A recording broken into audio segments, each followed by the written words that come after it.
UP board परीक्षा के लिए तकरीबन 15 से 17 दिन का समय अब शेष रह गया है। वक्त है अभी भी आपके पास, 15 से 17 दिन बहुत है अपनी ज़िंदगी।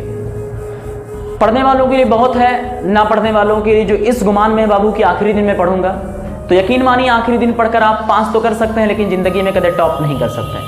अभी भी आपके पास वक्त है, बचे हुए वक्त में आप अपने रिजल्ट को आप संवार सकते हैं। ऐसी स्टेज पर हैं कि अगर चपरासी की नौकरी भी कहीं लेने जाएंगे तो पूछेंगे भैया 10 में क्या % आया है। वो पड़ोसी जिसको कोई मतलब नहीं, वो भी पीछे पूछेगा फलाने लड़कों कितना आया है। तो अभी भी आपके पास वक्त है, घूमने से, फिरने से, मोबाइल से, इंस्टा से, रूल से, व्हाट्सएप से, सारी चीज़ों से थोड़ा सा दूर हो जाइए।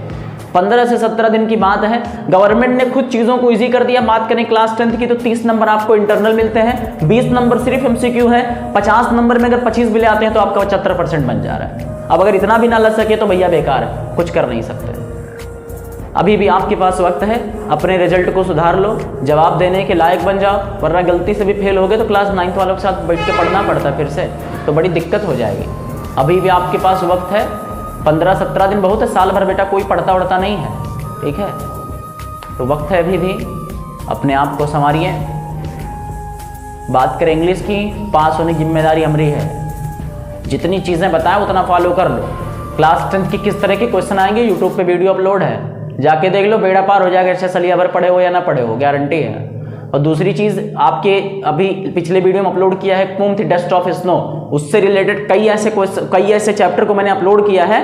जैसे आपका है letter to the God, dust of snow, thief's of story, Bholi, 3-4 chapter हैं। बहुत आसान तरीके से समरी बताया है, ठीक है, एकदम हिंदी देहाती भाषा में। अगर ना समझ पाओ तो कौन समझना है, वो मीना है तो कहीं तक कि दुनिया में सबसे बढ़िया हम बताए थे। लेकिन यो गारंटी है कि अगर यह नहीं समझ पाओ तो कौन समझना है, तो हमारी गारंटी, ठीक है। दोनों चीज़ों में फ़र्क है। मैं ये नहीं कह रहा कि मैं ही बता सकता हूँ, लेकिन मैं ये कह रहा हूँ अगर मुझसे नहीं समझ पाए तो कहीं समझ भी नहीं पाओगे, गारंटी है। तो उतना आप देख लीजिए।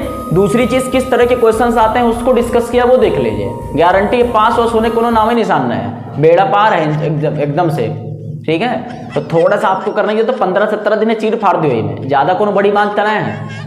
अभी तक घूमे हो, खेले, खाओ, काम करो, वैसे मतलब ना। अभी भी 15-17 दिन पूरे दिन बदल सकते हैं। अभी देखो स्कूल में छुट्टी हुई 2-4-10 दिन बाद, उसके बाद आराम से जाएंगे, सिर्फ पढ़ो, कम से कम 10 घंटा, 8 घंटा, 7 घंटा पढ़ो।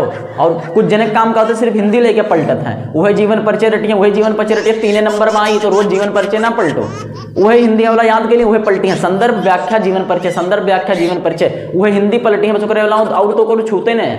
हर सब्जेक्ट के अपन जो है अलग इंपॉर्टेंस है। पूरे सब्जेक्ट 100 नंबर के होते हैं। कुछ जने बेचारे मैथ लगा लेते हैं तो सिर्फ मैथ हमें पलटा करते हैं। तो भैया ऐसा काम ना करो कि सिर्फ मैथ पलटो, कि सिर्फ हिंदी पलटो, कि सिर्फ इंग्लिश पलटो। हर सब्जेक्ट के अपन इंपॉर्टेंस है, ठीक है। हर सब्जेक्ट पर इंपॉर्टेंस दियो और एक के सब्जेक्ट बैठ के ना पलटो। एक सब्जेक्ट पलटे, आधा घंटा पढ़ो, के बाद बस हो गया का तो कुछ जानी था। और वो सब्जेक्ट कम से कम उठा के देख लो। कम से कम आप मान के चलिए, अगर पढ़े चाहते हो और रात में अगर बैठ कर रटत हो तो याद ना ही हो, तो गारंटी है। पढ़े का तरीका बेहतर है, कुछ दिन के लिए नींद चैन त्याग दो, ठंडियों का मुंह जाता है। 5 बजे 4 बजे सुबह उठ जाओ और 4 बजे तक 4 घंटा पढ़ लो, दिन भर घूमो, कोनो दिक्कत बात नहीं। और रतिया में अगर खाए पी के बैठ के देखो तो नींद आवे लगा था। जैसे खाओ पियो 9 बजे के बाद बैठे तो नींद आवत है। तो ये कुल काम ना करो, थोड़ा सा सुख चैन त्याग दो। 10-15 दिन के बाद है, सुबह उठ के पढ़ो, जो रतिया भर रटत ना याद हुई, सुबह याद हो जाए, ठीक है। अभी भी देखो, अब तुम्हारी इज्जत तुम्हारे हाथ में, अभी बचा लो, ने कोई फेल हो जाओ तो बड़ी बेइज्जती है। तो फेल होने वाला नौबत बाबू ना लाओ, ठीक है।